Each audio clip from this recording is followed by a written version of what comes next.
She thought he was just another patient. He walked in quietly, without fanfare, wearing a plain polo shirt, dark jeans, and the kind of calm confidence that doesn't beg for attention. To her, he looked like someone who didn't belong in a place like this. So she dismissed him, brushed off his questions, and acted like he was invisible. But what Nurse Carla didn't know was that the man standing in front of her wasn't just a patient. He was the new director of the entire hospital, and he had come to see how things really worked from the inside. It was a Tuesday morning at South Lake Medical Center, a large hospital just outside Atlanta, a place that claimed to pride itself on excellence, equity, and compassion. But what happened that day would prove that not everyone in that building believed in those words. Dr.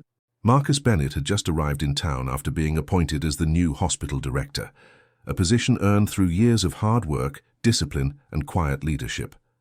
With a background in emergency medicine and hospital management, he was known for transforming institutions from the ground up. He'd led major changes in healthcare systems across the country, always putting patients first and staff accountability right behind that. But this time, he wanted to start differently. No welcome speeches, no grand introductions, no email blast with his credentials. Instead, he walked through the front doors of the hospital as an anonymous patient, wanting to feel the real pulse of the place, without the polish and filters people put on when they know someone important is watching. The receptionist barely looked up when he approached the desk. "Can I help you?" she asked flatly, scrolling on her screen. "Hi, I just need to speak to someone in administration," Marcus said politely. She rolled her eyes. "Administration? You got an appointment?" "No, Then take a seat. Someone will call you. Eventually." He gave a nod and sat down in the waiting area, quietly observing. Nurses passed by, some smiling at patients, others barely making eye contact. A young janitor wiped down the floor near him. A woman in scrubs laughed loudly behind the reception desk, making a sarcastic comment about people showing up out of nowhere thinking they run the place. That was when he first noticed Nurse Carla. She walked into the lobby with a clipboard in hand, lips tight, brows furrowed. She seemed like the one in charge, confident, fast-moving, the kind of nurse that others stepped aside for. Marcus stood up as she approached.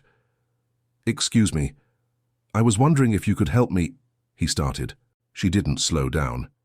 "You'll have to wait your turn. If it's not urgent, don't block the hallway," she said, not even looking at him.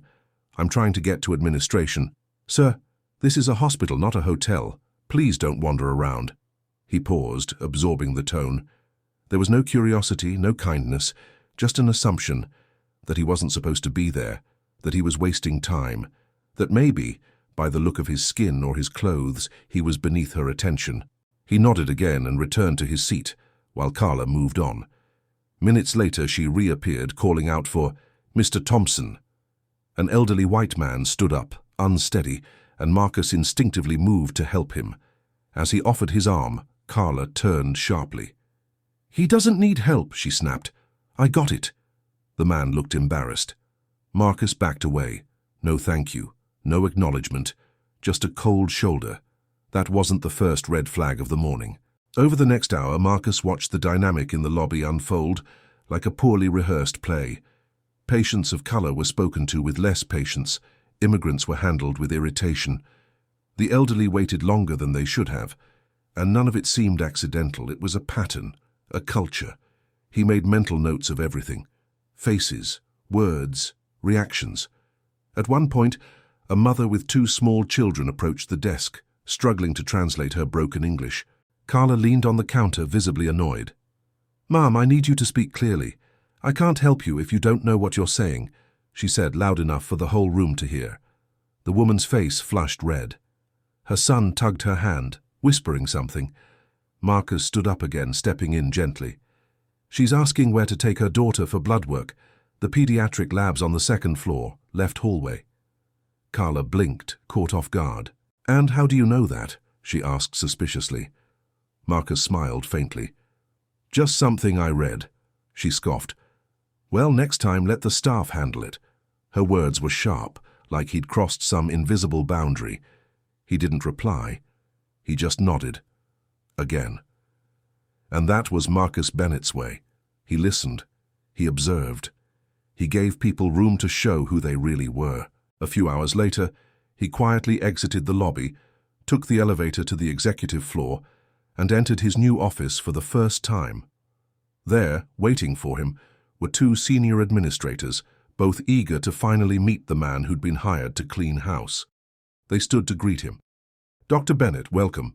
Everything's ready for your introductory address. The staff's been gathered in the main auditorium." He adjusted his jacket, buttoned it neatly, and walked toward the door. "Let's not keep them waiting." Downstairs, the PA system clicked on. "All staff, please report to the main auditorium for an urgent announcement." The room filled quickly. Nurses, techs, assistants, admin staff, all filing into rows. Carla took her seat near the middle, still flipping through her phone. She hadn't recognized the man from earlier. To her, he was forgettable, until he stepped onto the stage. There was a moment of stunned silence. Whispers broke out. Carla's eyes narrowed.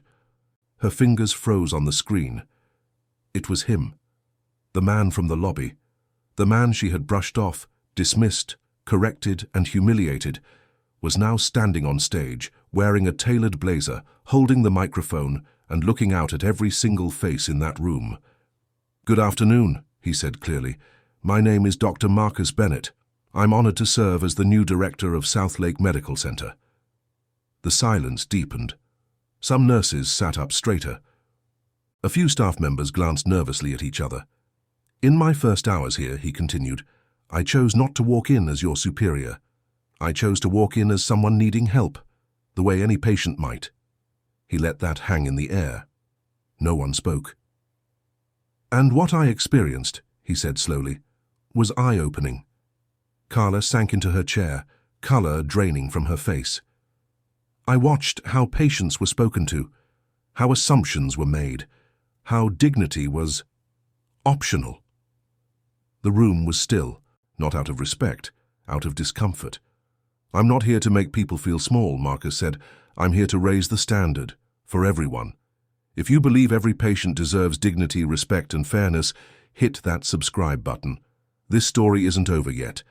Dr. Marcus Bennett stood on the stage like a mirror, not just for the staff, but for the culture they had allowed to grow in silence. His presence wasn't loud. It didn't have to be.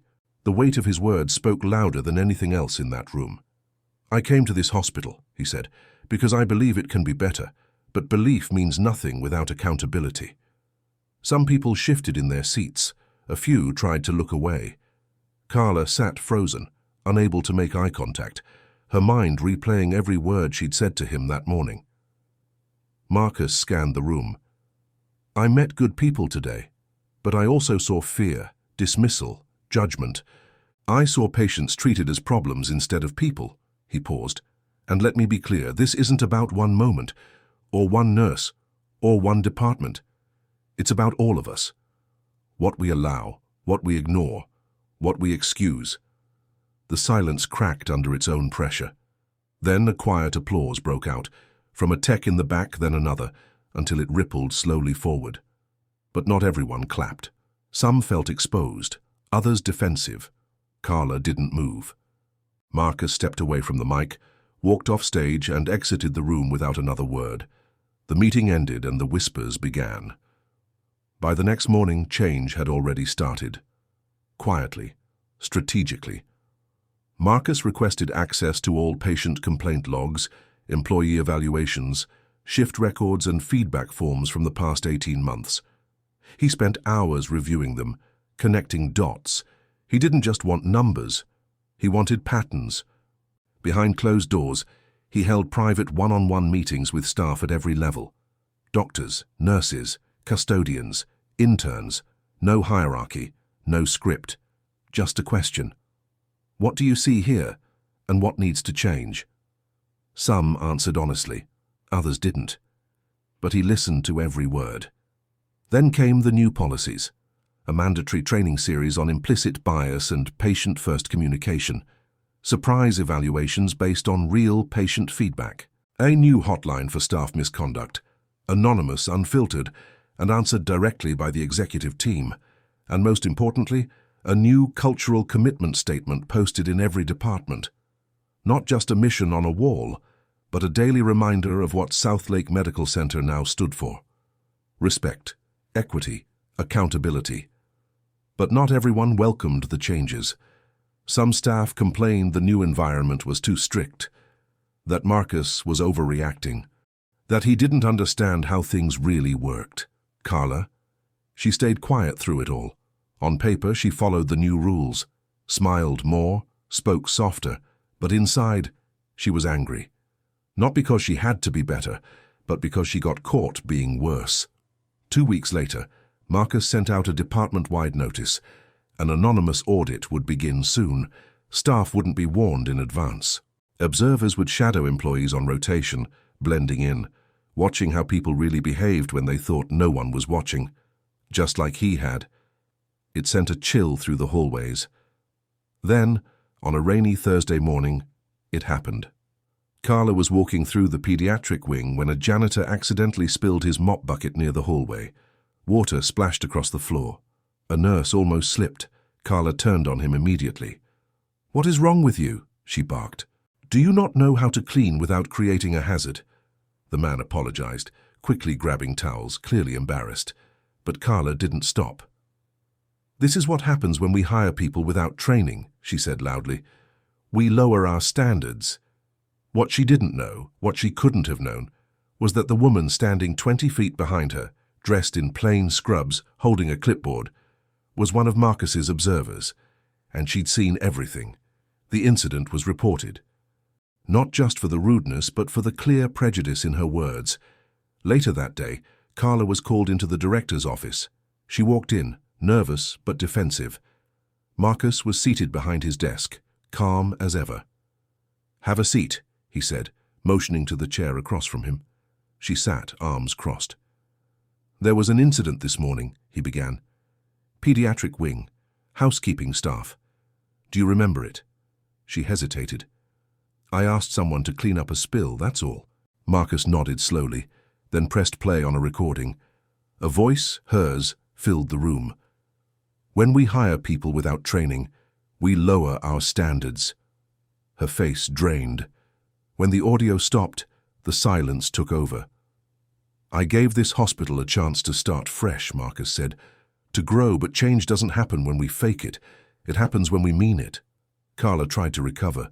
"I didn't mean it like that. It was just the stress. I've been under a lot of pressure." "And he did make a mess." Marcus raised his hand. "Stop," she froze.